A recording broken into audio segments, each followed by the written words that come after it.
மற்றபடி சத்யநாராயணன் ஒரு கதை வாங்கி அந்த படத்துக்கு சப்போர்ட் பண்ணி சான்ஸ் எடுத்து அது இந்தபடி எல்லாம் முடிஞ்சு அதுக்காக தேங்க்ஸ் ஃபார் எவ்ரிபடி. கூட வந்து மீடியா நியூஸ் பேப்பர் எவ்ரிபடி எல்லாருக்கும் நம்மளோட பேரில் எல்லாம் கரெக்டாக நடுவில் எல்லாம் தேங்க்ஸு சப்போர்ட் பண்ண எவ்ரிபடி எல்லாரும் சப்போர்ட் பண்ணி தேங்க்யூ. എല്ലാവർക്കും നല്ലൊരു മെസ്സേജ് ആയിരിക്കും. എല്ലാവരും പടം പാക്കുക. കേരളം തമിഴ് ശരിക്കും പറയാനുണ്ട്. എല്ലാവരും പടം പാക്കുക, സപ്പോർട്ട് ചെയ്യുക.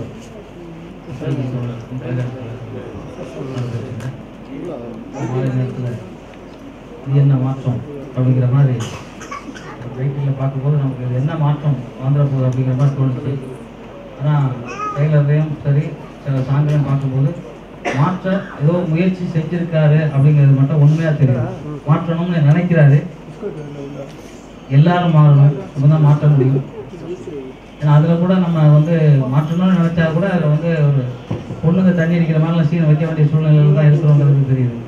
நான் நேரத்து வரும்போது தான் சொன்னேன், ஐயா வீசிக்கோதான் ஐயா சொல்லி சொன்னேன். 5-7 பொண்ணுங்க தண்ணி அடிச்சுட்டு நேற்று 12 மணிக்கு கட்டி விழுந்துக்கிட்டு இருக்காங்க மவுண்ட் ரோட்டில். இந்த மாதிரி கலாச்சாரம் மாறிக்கிட்டு இருக்குது.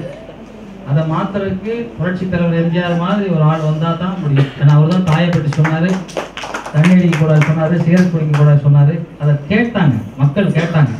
இப்போ அது கேட்கறதுக்கு ஆள் இல்லை. ஏன்னா சொல்கிறதுக்கு தகுதியான யாரும் இல்லை அப்படிங்கிற மாதிரி தான் உண்மை. புரட்சித் தலைவர் திருப்பி வந்து பிறந்தால் தான் அந்த மாதிரி ஒரு நிகழ்வுகள்லாம் நடக்கும். இந்த மாதிரி நம்ம எவ்வளோ சொன்னாலும் மாற்றங்கள் மாற்றங்கள் மாற்றங்கள் சொன்னாலும் எல்லாருக்குமே வயிறு இருக்குது. எல்லாமே ஏமாத்துறாங்க. இதில் ஒரு சாங்கில் வருது எல்லாருலேயுமே விஷம். அதாவது இன்னைக்கு உணவே மருந்துங்கிறது தான் நமக்கு ஒரு தமிழ்நாட்டில் தமிழ் கண்டுபிடிச்சது. ஆனால் இன்னைக்கு உணவே விஷம் ஆகிடுச்சு. அந்த விஷத்தை என்ன பண்ணுறது, எப்படி எடுக்கிறதுங்கிறது தெரியல. எல்லாமே அப்படி எல்லாமே விஷம் விஷம் விஷமாகிக்கிட்டே இருக்குது. ஏன்னா இன்னைக்கு அவங்க சம்பாதிக்கிறதுக்காக போடுற விஷம் நாளைக்கு அவங்க சந்ததியே இல்லாமல் போகிறதுக்காக ஒரு விஷம் பண்ணிக்கிட்டு இருக்காங்க. அந்த விஷத்தை எப்படி குறைக்கணுங்கிறதுக்கு ஒரு கதை சொல்லியிருப்பாரோ அப்படிங்கிற மாதிரி எனக்கு தோணுது. அப்படி சொல்லியிருந்தாருன்னா அது பாராட்ட தமிழக மக்கள்ல உலக மக்களே பாராட்டுற ஒரு விஷயமா தான் இருக்கும். எல்லாருக்குமே அந்த ஏக்கம் இருக்குது. எப்படி சொல்றது, என்ன இப்படி பண்ணிக்கிட்டு இருக்காங்களே. எல்லாருக்கும் ஒரு புரட்சி தலைவர் எம்ஜிஆர் மனசு மறைஞ்சிக்கிட்டு இருக்காரு, ஒப்புளிச்சிக்கிட்டு இருக்காரு. எல்லாரும் என்ன பண்ணலாம் அப்படின்ட்டு அந்த மனசு வந்து எல்லாமே வந்தாக்க நிச்சயமா இது என்ன மாற்றம் கண்டிப்பா மாற்றம் முடியும்.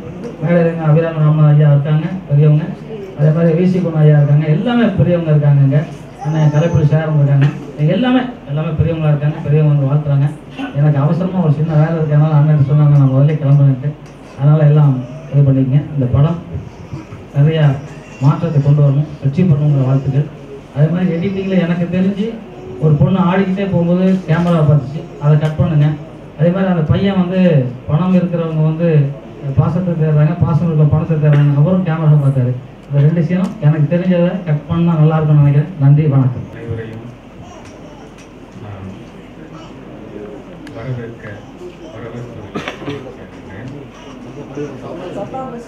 சார் கொஞ்சம் சத்தமா பேசணும் சார்.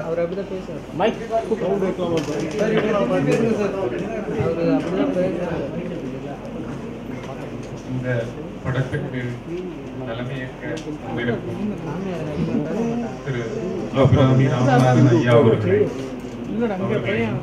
முன்னிலையில் குணாதன் அவர்களை, வாழ்த்துறை வழங்க வந்திருக்கும் உலகநாதன் ஐயா அவர்களையும், என் விஜயமுரளி ஐயா அவர்களையும், ஜாக்குவார் தங்கம் ஐயா அவர்களையும், கலைப்புலி ஜி சேகரன் ஐயா அவர்களையும், இந்த படத்திற்கு ஊக்கமளித்த திரு ஆர் ரத்னவேல் பாண்டியன் ஐயா அவர்களையும், இந்த படத்திற்கு நிகழ்ச்சி தொகுப்பு என்று சொன்னால் கூட தகாது. இந்த படத்திற்கு இவ்வளவு ஒரு ஏற்பாடுகளை செய்து தந்திருக்கும் திரு பெருந்துளசி பழனிவேல் ஐயா அவர்களையும், இந்த படத்தின் உயிர்நாடியாக வந்து அமர்ந்திருக்கும் PK ஜேம்ஸ் ஐயா அவர்களையும் வருக வருக என வரவேற்கிறேன். இதை நான் ஒரு மகிழ்ச்சி அடைகிறேன்.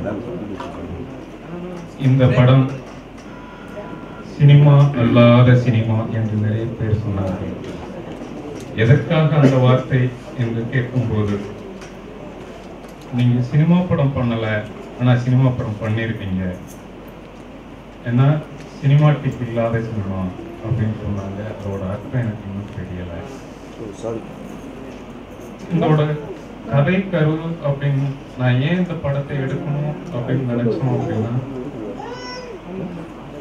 என்னோட புலம்பல், மன அழுத்தத்தின் புலம்பல்னே சொல்ல முடியுமே தவிர வேறுன்னு சொல்ல முடியாது. ஆனா அந்த புலம்பலையும் பெரிதா நினைச்சு அதுக்கு மரியாதை கொடுத்து இந்த படத்துக்கு சொன்னாங்க.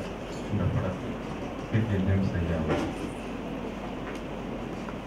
இந்த படம் கலாச்சாரமும் பண்பாடும் இப்ப எப்படியெல்லாம் சீரழிஞ்சுக்கிட்டு இருக்கு, கண்கூடா பார்த்துக்கிட்டு இருக்காங்க. ஆனா வெளியே சொல்ல முடியாத ஒரு நிலை.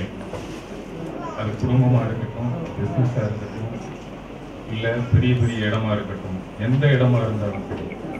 அதே மாதிரி பெரிய தொழிற்சாலைகள்ல வேலை செய்யற இடமா இருந்தாலும் சரி, அங்கேயும் மனித பண்பாடும் கலாச்சாரமும் மாறிக்கிட்டு இருக்கு.